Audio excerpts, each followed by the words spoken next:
안녕하십니까 여러분. 오늘은 그동안 전체적인 그 전황을 총체적으로 분석해서 리뷰해 보겠습니다. 이 방송은 8월 27일 날 BBC 방송에서 나온 겁니다. 미 군사 전문가가 인터뷰를 하고 있습니다. 현재 바크롭스크 시내에 러시아군이 18km까지 진출해 들어갔다. 그리고 또 우크라이나에서 세 번째로 중요한 도시라고 일컬어지는 쿠판스크에는 북쪽에 러시아군이 지금 포위를 하고 있는 상태다. 현재 우크라이나군은 장비보다도 그 병력이 그 병력 수에 있어서 절대적으로 부족한 상태에 있다. 이게 커다란 문제다. 왜냐하면 병력이 전선에 유입되는 것보다 병력 손실되는 양이 수가 더 증가하고 있다. 계속적인 감소 추세이기 때문에 이렇게 되면 연말에는 상당히 커다란 그 병력 수의 절대적인 불균형이 일어난다. 이런 얘기를 하면서 걱정을 하고 있습니다. 그러면서 이제 러시아 대사는 러시아군의 목표 달성을 위해서는 계속해서 진군을 할 예정이다. 이런 방송을 BBC 방송에서 보도하고 있습니다. 현재 전선에는 우크라이나군이 소위 그 킬존이라는 것을 형성했다. 버퍼존이 아니라 킬존. 그러니까 그 지역에 들어오는 적군이고 아군이고를 막론하고 모두 파괴한다. 그래서 킬존이라고 하는데 이거 이제 드론으로 가지고 이러한 킬존을 형성했다고 합니다. 그래서 이것이 이제 현재 남부 지역에 상당히 지금 남부 지역이 지금 폭발 직전에 있습니다. 그래서 그 남부 전선에 현재 러시아군이 까멘스코에를 장악하고 현재 자포로제 시를 향해서 지금 그 올라가고 있습니다. 그런 상태에서 그 옆에 있는 가장 중요한 전략 도시인 아레호바가 있습니다. 이 아레호바를 킬존으로 지금 우크라이나군이 봉쇄하고 있다 하는 이제 보도가 있고, 그 아레호바 옆에 보면 또 굴리아이폴레라고 있습니다. 그래서 굴리아이폴레도 이러한 킬존을 형성했고, 또 바크롭스크 지역도 킬존이 형성되어 있다.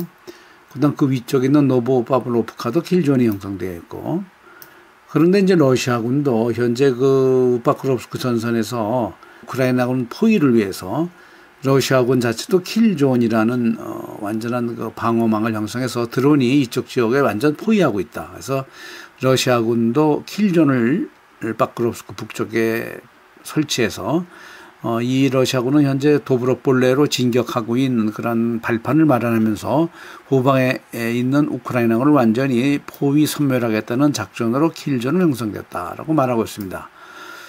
그 다음에 그 위에 있는 그 콘스탄티노프카에도 킬존이 형성되어 있다고 보도를 하는데, 뭐 결국 킬존이라는 의미는 드론을 사용해서 보다 더 확고한 방어망을 구축하겠다, 이제 그런 의미로 킬존이라는 개념이 나와 있는 것으로 그렇게 러시아에서는 그렇게 중요하게 여기지 않습니다. 이 킬존을 어떻게 돌파하느냐. 그래서 최근에 러시아에서는 러시아제 탱크를 드론의 공격에 보다 더 유연하게 대응할 수 있는 드론 공격을 방어할 수 있는 탱크를 좀 더 개선하는 방향으로 현재 탱크 개선이 이루어지고 있다고 합니다.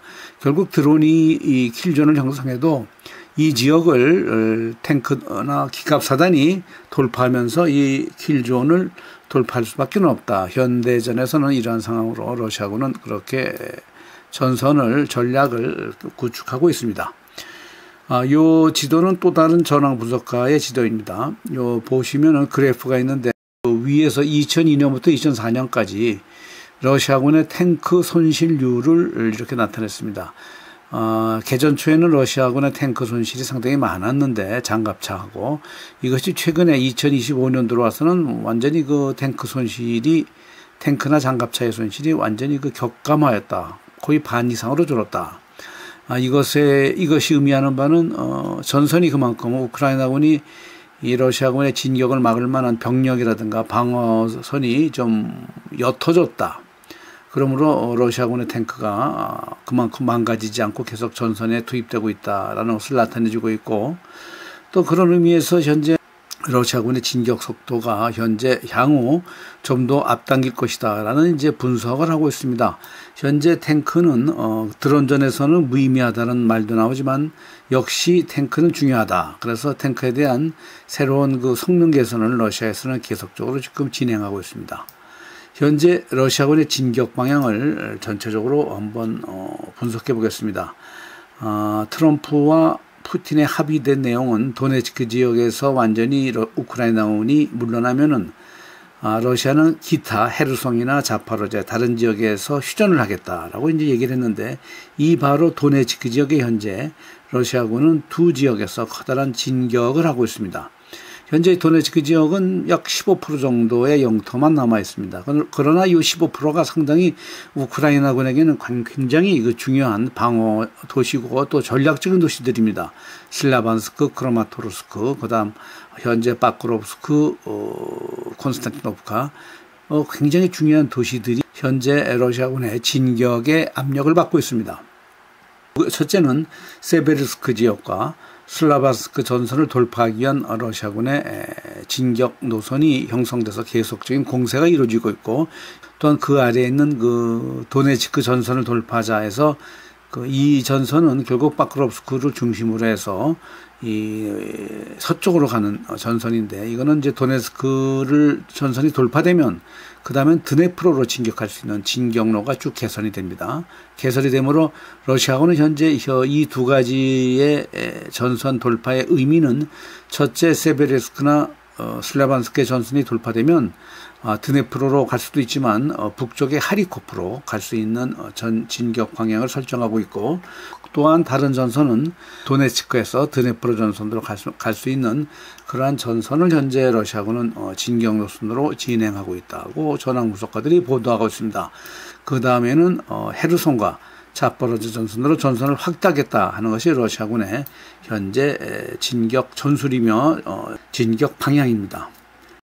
바크롭스크의 포위 상황을 좀 더 자세히 설명해 드리겠습니다. 현재 바크롭스크는 동쪽과 서쪽 방향 양쪽에서 러시아군의 강력한 공격을 받고 있습니다. 그러면서 현재 시가전이 진행되고 있는데, 일전에 우크라이나군은 이쪽에 긴급히 지원군을 파견하여 동쪽으로 러시아군이 점령한 진지를 파괴하고 동쪽으로 진출해 나갔다고 대대적인 홍보전을 폈습니다. 그러나 이것은 결국 다시 퇴각함으로 해가지고 러시아군은 이쪽에서 동쪽에서도 계속 우크라이나군을 압박하면서 바크롭스크 시내로 진입하고 있고, 이러한 과정에서 우크라이나군의 손실이 상당히 많이 발생했다고 보도되고 있습니다. 이쪽에 나와 있는 지원 병력과 또 지원 장비들이 우크라이나군에 상당히 많이 파괴되었다고 보도되고 있습니다. 세베르스크 북쪽에 있는 리만 지역에서도 러시아군은 상당히 많은 전력을 확보하고 이쪽에 진격을 계속함으로 해가지고 이쪽에서도 슬라반스크를 향해서 러시아군이 진격을 하고 있다고 현재 전황 분석가가 보도를 하고 있습니다. 또한 그 수미 지역에서, 그동안 수미 지역은 좀 정체되어 있었는데 최근에 러시아군이 다시 진격을 함으로 해가지고 수미 지역에 증원되어서 수미 지역을 방어하고 있던 우크라이나군을 배후에서 포위하면서 러시아군은 수미 지역을 압박하고 있다고 전황 분석가들이 보도하고 있습니다. 트럼프와 푸틴의 휴전안에 의하면은 만일 도네츠크 지역에서 우크라이나군이 물러나면 수미 지역과 하리코프 지역의 볼찬스크 지역에서 러시아군은 또 물러나겠다, 이제 이런 협의가 있었던 모양입니다. 그런데 이런 협의가 현재 무산되는 과정에 있기 때문에 러시아군은 다시 이 수미 지역도 계속 진격을 좀 하는 것으로 보도되고 있습니다. 또 다른 전황 분석가의 지도입니다. 바크롭스크에 대해서 보다 더 자세히 설명을 하고 있습니다. 바크롭스크의 시가전이 현재 벌어지고 있는데, 이 영상들을 보면은 이 시가전에서 러시아군과 우크라이나군이 어떻게 지금 전투를 하고 있는지 사진과 영상으로 지금 보여주고 있습니다. 그런데 하나 재미있는 사실은 이 바크롭스크 시가전 중에 베르보마이라는 지역이 바크롭스크 남단에 있습니다. 도시 남쪽에 있는데 이쪽 지역으로 우크라이나군은 대대적인 홍보를 했습니다. 바크롭스크 남쪽 지역에 러시아군이 특수부대가 진격해 들어왔다. 이 침투해 들어온 특수부대를 우크라이나군은 레오파르트 탱크를 가지고 과감히 다 완전히 섬멸하였다라는 선전 방송과 보도를 계속했습니다.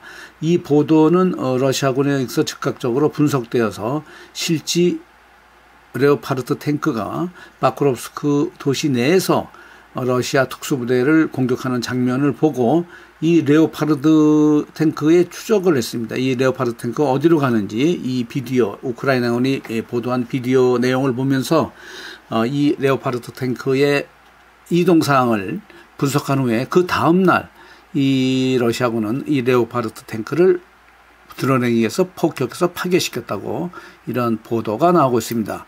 이러한 보도가 지금 여러분이 지금 보시고 있는 그 베르보마야 시가전 중에서 레오파르트 탱크를 파괴했다는 그 내용을 쭉 보도로 하고 있습니다. 또한 어제 그제 상당히 중요한 전황 보도가 있었습니다. 현재 우크라이나 해군이 가지고 있는 가장 강력한 그 중형 전략 정보함이 있습니다. 심페로펠이라는 전략 정보함인데 이 정보함이 어제 그제 폭파돼서 파괴되고 물속에 가라앉았다는 보도가 나왔습니다. 그래서 이 다뉴브강 하류로 심페로펠 정보함이 타격을 받아 침몰했다. 이런 과정에서 70여 명의 우크라이나군 해병 중에서 10여 명이 사상자를 발생하고 나머지 60여 명은 이제 구출했다라는 보도가 오늘 나오고 있습니다. 그런데 요 중형 정보함 그 심페르펄을 타결할 때는 신형 수상 드론으로 이 파괴했다고 합니다. 그래서 신형 수상 드론의 그 역할이 어떤 건지 현재 또 설명들을 하고 있습니다. 어제 그제 또 그 총 야간에 447발의 드론하고 하101 이스칸데르 그다음 심지어는 퀸잘까지 동원해서 우크라이나 전역에 전략적인 그 우크라이나군 방어 도시와 요새들을 공략했습니다. 포격했습니다. 이 지역에서 이번 공격에 상당히 지금 지금 이 자료들이 나옵니다. 어디를 공격했는가.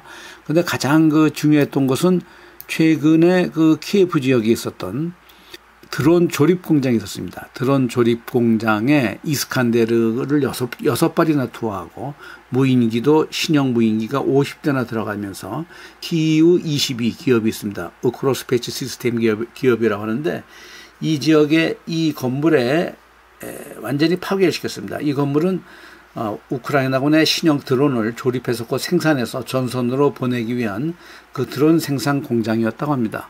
그래서 이번에 러시아군의 대단한 그 전황은 심페르펠 소위 중형 정보함을 격침시킨 거와 이번에 어제 키예프 지역에 있었던 드론 조립 공장 출시를 앞두고 있는 드론 조립 공장을 완전히 파괴했다는 건 그러면서 이 드론에 신형 드론이 이제 이쪽에 사용해서 파괴되었다는 것을 쭉 설명하고 있습니다. 자막을 보시면 어디를 공격했는지 자막에 설명되어 있습니다. 그런데 이번에 계란 3은 이 Z형 엔진을 부착했다고 합니다.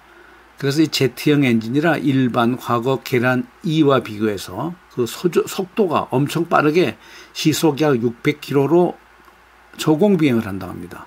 이름으로 해가지고 이것은 순항 미사일보다 약간 떨어지지만 도저히 방공망 시스템에서 적발할 수가 없다.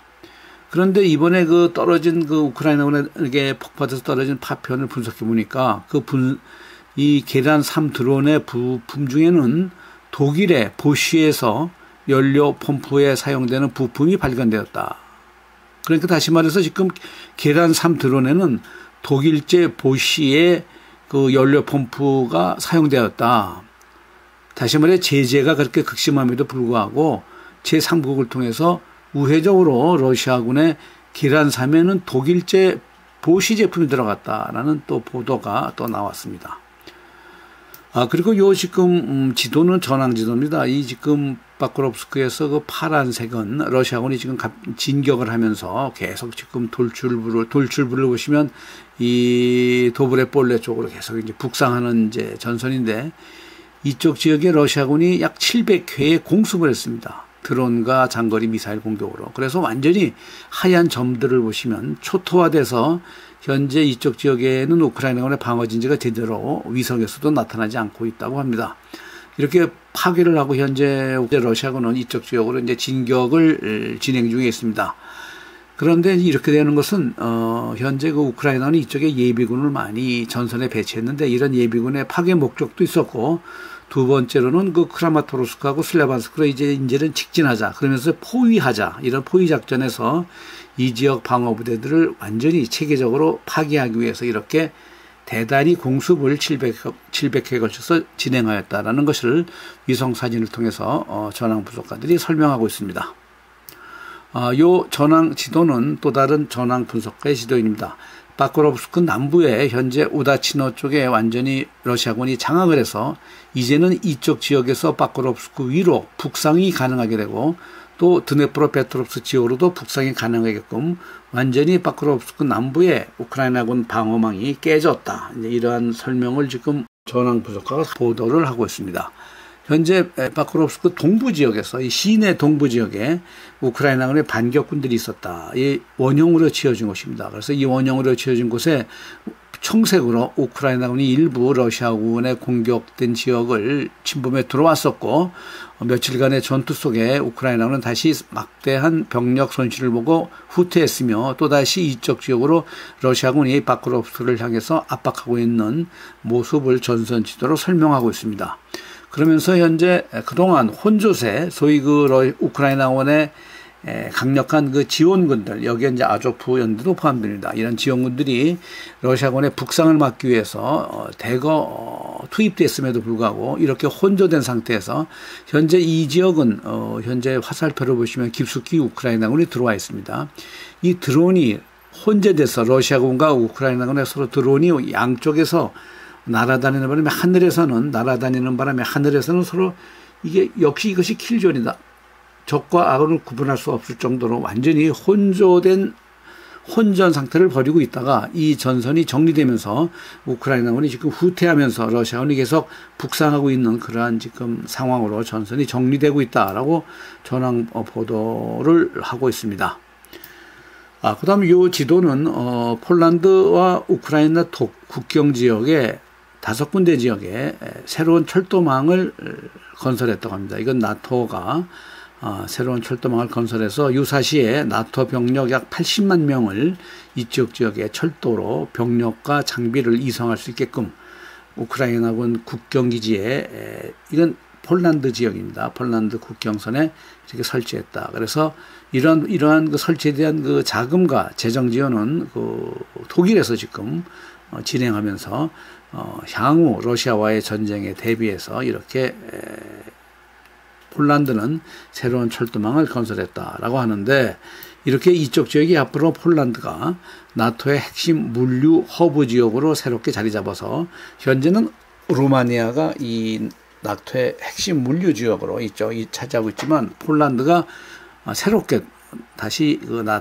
나토군의 핵심 물류 지역으로 등장할 것이며 현재 폴란드에는 9군데의 이러한 그 나토군의 물류를 좀 보관하고 있는 창고들이 있다고 자막에서는 설명하고 있습니다.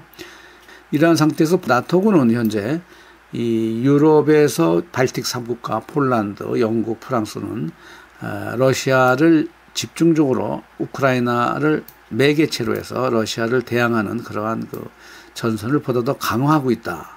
그러면서 유럽은 새로운 군사화 국면에 들어섰다라고 현재 또 다른 러시아 방송에서 보도하고 있습니다. 이것은 브룸버그가 보도한 내용을 인용해서 보도하고 있습니다. 현재 독일과 폴란드, 핀란드하고 발틱 3국 등은 모두 적극적으로 군대를 증강하고 있다. 그러면서 이 나라에는 각자 자기 자국 군인들을 위한 훈련센터를 설립했고 18세 이상의 내국인과 또 이민자들을 이렇게 예비군들로 형성해서 예비 병력을 확보해서 훈련 프로그램을 시작하고 있다. 그렇게 해서 신속 대응군을 마련하고 있는데 그런데 문제는 이런 것이 각각 국가가 개별적으로 이러한 그 훈련센터 프로그램을 시작하는 것이 아니라 나토 지휘하에 국가 개념이 아닌 나토군의 편제에 의해서 국가가 서로 통합되는 상태의 훈련 프로그램을 진행하고 있다고 보도하고 있습니다.